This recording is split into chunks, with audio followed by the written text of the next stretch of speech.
부동산과 연결된 각종 산업을 봤을 때 이 건설 산업 지금 심각하잖아요. 그렇기 때문에 저는 몇 년 안에 지방과 관련된 부분이 건설을 살려주고 지금 심각한 지방도 조금 해결해 줄 수 있는 전환이 될 가능성이 있다.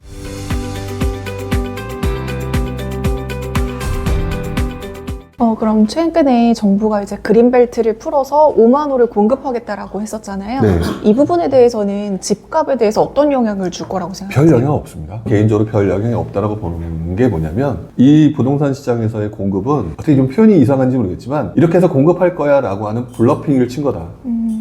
얼마 전에 공급 부족이라고 얘기하는 것 때문에 정부가 3기 신도시를 발표했던 시기가 있었어요. 그때가 2019년입니다. 지금 2024년이거든요. 단 한 군데도 지금 착공된 데가 없어요. 아직도 보상하는 데는 여전히 있고요. 자, 그렇다면은 2019년에 왜 그런 바보 같은 짓을 했느냐? 2019년이라면 그 당시 부동산이 급등하던 시기이고 이 급등하던 시기에 공급이 부족하다는 얘기가 계속 나오다 보니까 시장에 무언가 안정화를 시킬 수 있는 마중물이 필요했던 거예요. 그러다 보니까 이제 3기 신도시 공급을 한다고 했는데 시장이 돌아가는 것을 모르는 대중들, 거의 모든 대중들은 그러면 앞으로 3기 신도시를 기다리면 좀 싸게 할 수 있겠네? 라고만 생각했지.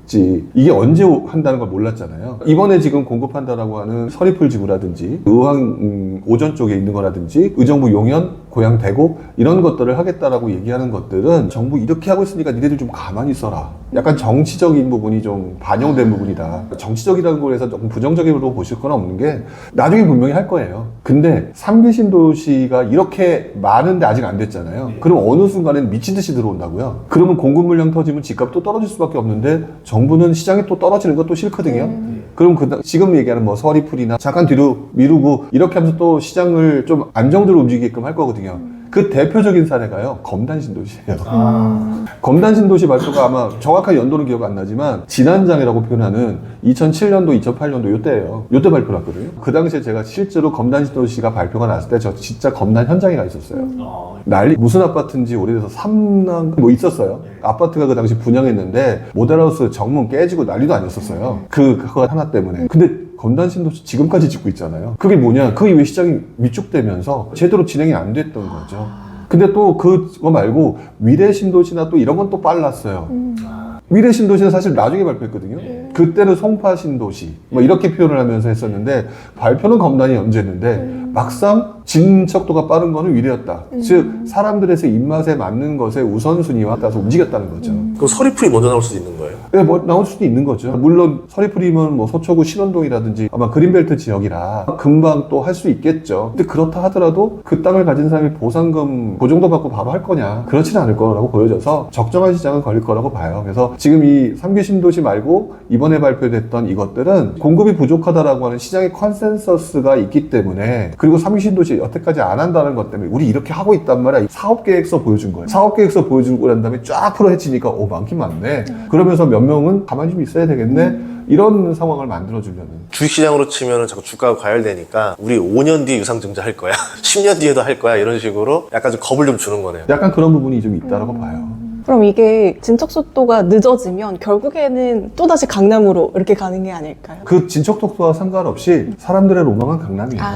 네, 강남이고, 제가 지금도 기억나는 게 2008년인가 2007년인가 뭐 이제는 오래돼서 몇 년도라는 거를 다 정확히 기억 못 하는데, 저는 지금도 기억나는 아파트가 반포레미안 퍼스티지예요.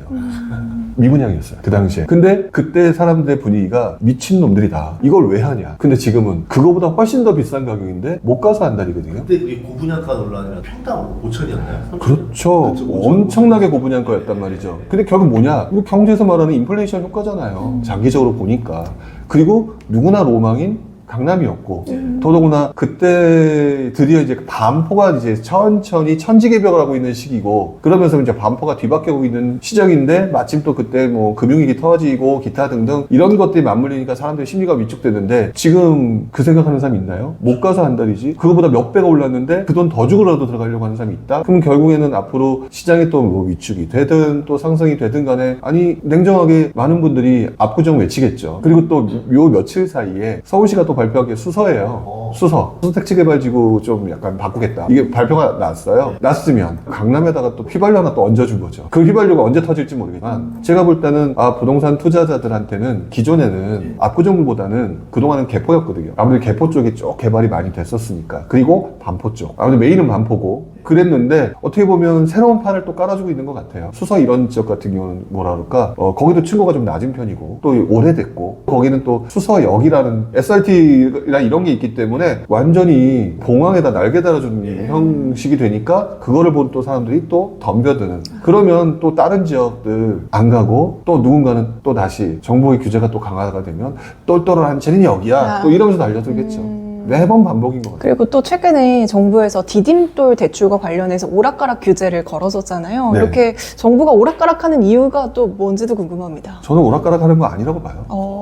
저는 오락가락 하는 게 아니라 이게 조금 음모론처럼 표현하게 되면 이용하는 거고요. 그리고 난 다음에 기본적으로 지금 사다리를 타고 올라오는 애들도 그러니까 사실 어떻게 보면은 집값이 너무 비싸잖아요. 그분들한테 싼 가격에 해주는 건데 이것들을 가지고 해주는 시기를 먼저 봐야 된다고 봐요. 근데 여러분들 기억하시는지 모르겠지만 이 디딤돌이나 이런 거를 늘려줬던 이 시기를 자세히 보시게 되면 2021년 9월달에 대출 규제 이후에 디딤돌 대출과 그다음에 특례보금자리 이런 것들을 그 이후에 풀어줬어요. 지금 이제 다시 규제하는 이 내용을 그때 풀어줬거든요. 근데 그때 그 시점을 자세히 보게 되면 부동산 시장이 꺾이기 시작했던 시장이에요.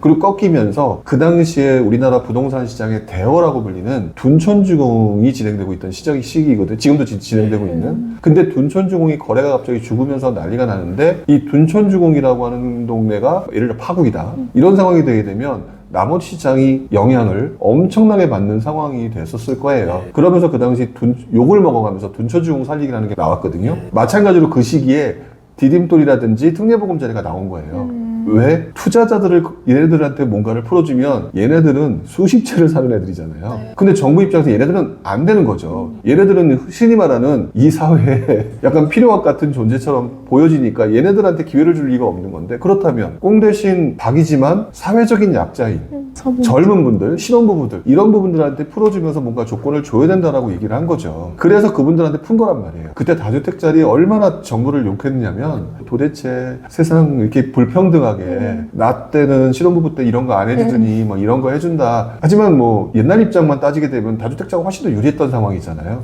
그렇게 했는데 문제는 그 이후에 시장이 또 올랐잖아요. 올랐는데 올랐던 과정에서는 사실 냉정하게 보면 다주택자들은요 손발이 묶여 있었어요. 그럼 누가 움직였느냐? 지금 디딤돌 대출과 특례보금자리 이런 걸 했던 사람들이 우리 몇 년 전에 누나, 형, 동생들이 먼저 들어온 사람들이 돈을 많이 버는 걸 보니까 이왕이면 나도 해야지. 근데 정부가 해줬네? 그러면서 조금 욕심 부리는 것 같으니까 쉽게 말해서 NO! 하고 한번 지금 때려준 거라는 거죠. 저는 디딤돌 대출과 관련된 부분은 지금 잠깐 좀 강하게 한 것 같지만 서민들 또는 사회적 약자들을 한 거기 때문에 다시 시장 상황에 따라 풀어줄 거라고 봐요. 이것들이 계속 반복되는 거기 때문에 저는 디딤돌 대출 부분을 지금 하는 게 약간은 젊은 분들이 함부로 들어오지 못하게끔 하는 영끌하다 피해볼까 무서워서 그런다는 거죠. 네, 그런 분들을 갖다 조금 한번 건 거고 지금 현재 계약했는데 돈 못 이런 사람들은 조금 약간 소급 적용이라든지 이런 식으로 뭔가 조금 풀어주면서 나름대로 시장을 좀 조절하는 모습을 보이고 있는 거라고 저는 봐요. 그럼 이번 달에 만약에 한국은행에서 기준금리를 내리게 된다면 부동산 시장에는 어떤 변화가 생길까요? 영향 없을 거예요. 왜냐면 재밌는 게 부동산 투자하는 사람들은 금리 관심 없었거든요. 부동산 투자하면서 경제시장 또는 거시경제, 경제학에 대해서 관심 있는 사람이 의외로 많지가 않아요. 저 같은 사람이야 학교도 경제학과였고 저는 그냥 금융기관 출신이고 이러니까 이제 어찌저찌다 보니까 들은 게 있으니까 그렇다고 해서 제가 부동산 투자할 때 금리를 보면서 한 건 아니었거든요. 근데 이 부동산 투자자가 갑자기 금리에 민감하게 반응하게 된 시점은 바로 2년 전에 금리 급등 때였어요. 그래서 부동산 투자자들이 우스갯소리로 그런 얘기 했거든요. 우리가 언제부터 연준에 이렇게 신경을 쓰고 살았냐. 우리가 왜 주식하는 분들을 제외하고는 우리가 왜 연준에 신경을 쓰고 살았고 그 다음에 미국의 소비자 물가 상승률을 왜 보고 있느냐. 이렇게 우스갯소리를 했거든요. 근데 그게 금리가 너무 많이 코로나 전에 떨어졌었기 때문에 사실 금리가 올라가는 게 너무 당연한 거였었어요. 근데 그걸 몰랐다가 연끌을 했다가 금리를 인상을 하면서 이런 상황이 만들어지고 리스크 관리를 해야 되는구나라는 거를 처음 경험한 게 이제 2021년, 2022년의 모습이었거든요. 이분들은 한번 세게 얻어맞고 나니까 이제는 금리가 최고로 신경 써야 되는 걸로 바뀐 거예요. 그러니까 이분들이 또 어떤 현상들이 작년, 올해 만들어졌냐 이런 주장이 만들어졌어요. 금리가 올라가는 이렇게 난리가 났으니 미국이 지금 다시 금리를 떨어뜨린다라고 얘기를 하니 부동산 시장은 다시 올라가겠나라고 하는 아마추어적인 발상이 나온 거죠. 왜? 아는 게 금리밖에 없거든.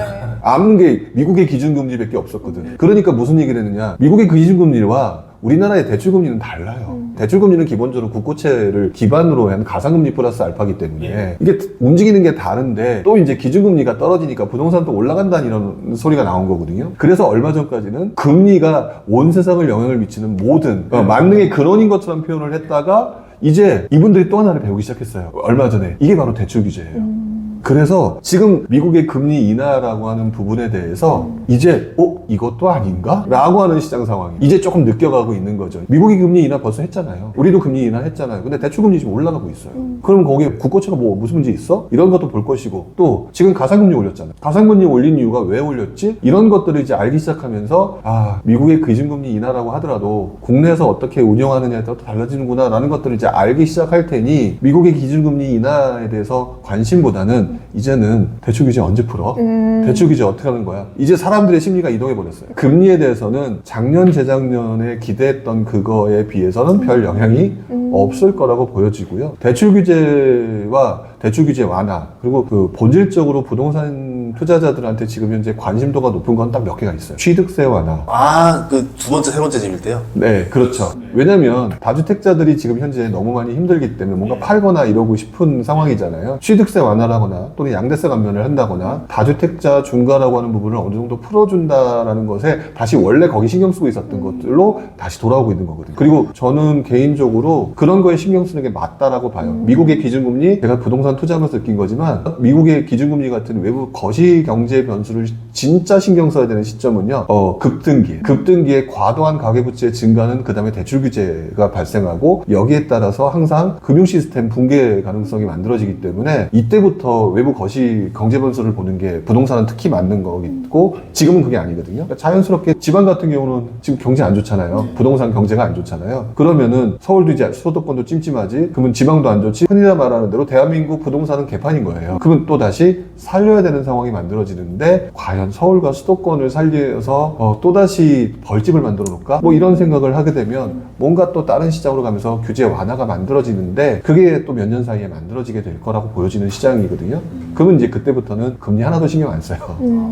그럼 지금은 금리보다는 규제가 조금 더 중요한데 네. 지금 조이고 있는 대출 규제는 그럼 언제부터 좀 완화가 될 거라고 생각하세요? 정부도 공무원이고 네. 그분들이 보는 기본적인 건 통계치수잖아요. 통계치수가 어느 정도 안정화된 부분이 만들어졌을 때 그때부터 고려를 할 거라고 보여지고요. 통계가 막 올라가던 서울이 좀 안정화되고 있는 게 모습이 KB나 이런 걸 보면은 나오거든요. 그러면 이제 좀 됐어. 그럼 이제 그 다음에 부동산 분야만 놓고 보게 되면 저 지방 어떻게 해야 되지? 이렇게 지금 볼 거고요. 그리고 그거와 연관돼서 또다시 부동산과 연결된 각종 산업을 봤을 때 이 건설 산업 지금 심각하잖아요. 심각하니까 얘네들을 어쨌든 해소를 해줘야 되는데 그러려면 살려야 돼, 부동산 경기를. 그러면 어느 게 시장을 안정화시키면서 꽉 먹고 알 먹고를 할까 이런 고민들을 하게 될 것이다. 그러니까 정부 정책은 항상 그 판에서 움직여요.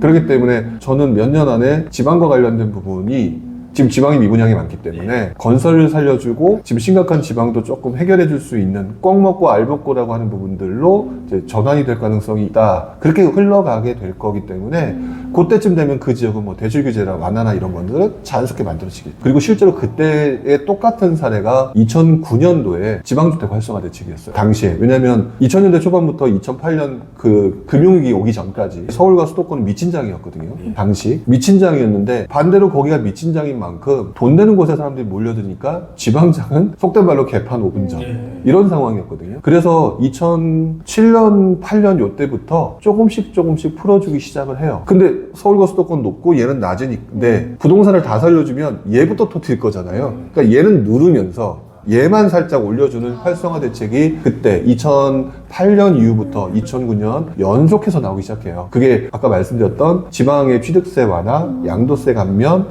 그다음에 지방에는 여러 주택을 사도 상관없다라든지 이런 것들이 만들어지면서 2009년 이후 12년도까지의 지방의 대상승장을 만들죠. 그때 광역시 집값들만 난리 났었잖아요. 막 중형 아파트들 해가지고 맞아요. 50%씩 뛰고 그 기억나거든요. 네, 바로 그 시장 상황이었던 거죠. 근데 그래도 사람들이 이제는 지방 안 가려고 일자리 자체가 없는데 네. 규제를 이제 완화한다고 해서 지방의 집값이 올라갈까요? 이 얘기를 되게 많이 들어요. 근데 나 오를 것 같은데 광역시라든가 뭐 창원 이런데 제가 진짜로 그 아까 지금 2009년 때 미친 듯이 올랐던 그 지방장 이전에 2008년 당시 제가 봤던 기사 지금 가지고 있지는 않지만 정확히 기억하는 것 중에 하나가 부산 사례였었어요. 그러면서 부산은 덴뿌라 공장 무너졌고 그 다음에 신발 공장 무너졌고 그 다음에 외부로 전부 다 유출되고 이런 상황이기 때문에 지방 암담하다. 그 내용을 보면서 제가 무슨 생각을 했었냐면 그치, 인구 줄지, 산업 기반 무너졌지, 떨어지는 건 당연하지 라고 생각을 했고 그거를 신문지상에서 얘기하는 걸 보면서 저는 너무너무 당연하다고 생각했거든요. 근데 2009년부터 저를 배신하더라고요. 그래서 그때 되게 이해가 안 됐었어요. 그리고 나중에 내린 결론은 그거였어요. 수요였어요. 지금 말했던 거는 시장 환경이잖아요. 네. 근데 부동산 주택시장은 흔히 말하는 거주시장이긴 하지만 네.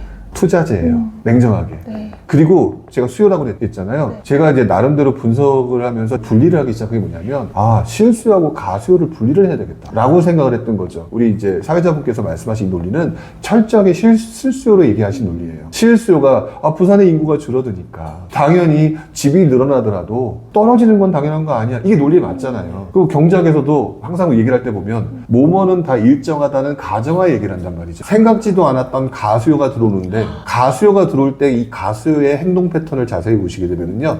가수요는 예를 들어 돈은 한 100억이 있어요. 그리고 집을 사도 된대요. 근데 막 오르고 있어. 한 채만 사시겠습니까? 결국 가수요는 N승이에요. N승이기 때문에 가수요가 N승이 붙는 순간 지금 말했던 이 논리들이 하나도 안 맞는다는 거예요. 그것들을 제 나름대로 정리하고 되게 뿌듯해했던 기억이 나요. 제가 2008년에 리먼 터지고 나서 무주택이었던 사람이 해운대구에 200채 무차익 매매를 제가 하려고 딱 그 계획을 하고 부모님한테 말씀드린 거예요. 이거 내 돈 안 들이고 200채 살 수 있다 이랬더니 부모님이 크게 화를 내면서 공부도 하라고 지금도 후회합니다. 그 자체의 방법이 잘못됐다 잘됐다를 떠나서 이 시장의 분위기가 시장의 흐름이 어떻게 되느냐를 잘 파악한 사람들은 돈을 버는 거고요. 그 행동을 요즘 같을 때 하면은 무너지는 거고요. 그러니까 뭐든지 타이밍이 있는 것 같아요. 그래서 잠깐 얘기가 나왔던 것 중에서 지금 PF 대출 바꾼다라고 얘기를 하잖아요. 네. 그 시행사나 이런 데 보면 무자본으로 거의 자본 없이 했던 게 자세히 보시게 되면 저는 이제 패턴을 되게 재밌어 하면서 잘 찾아냈는데 이 PF 해가지고 이런 시행사들이 잘 된 시기와 무너지는 시기를 보면 부동산 사이클하고 일치해요. 부동산이 막 침체했다고 회복장에 들어서는 시기에는 소액 자본으로 투자했던 사람 대박을 치는 거고요. 그 기분에 취해서 막 하다가 시장이 꺾이는 시기고 엄청나게 올라버린 시기에 들어온 사람들이거나 그때도 욕심 부리면 이분들은 다 무너져요. 그러니까 삼성전자 10만 원에 들어간 사람들은 다 무너진 거고 네. 이번에 49,900원에 들어간 사람들은 돈 번 거고 네. 이런 거잖아요. 그러니까 삼성전자가 좋냐 나쁘냐가 중요한 게 아닌 거예요. 시장의 상황과 흐름이 어떻게 되느냐에 투자하는 게 되게 그러니까 돈 버는 법은 다르더라고요.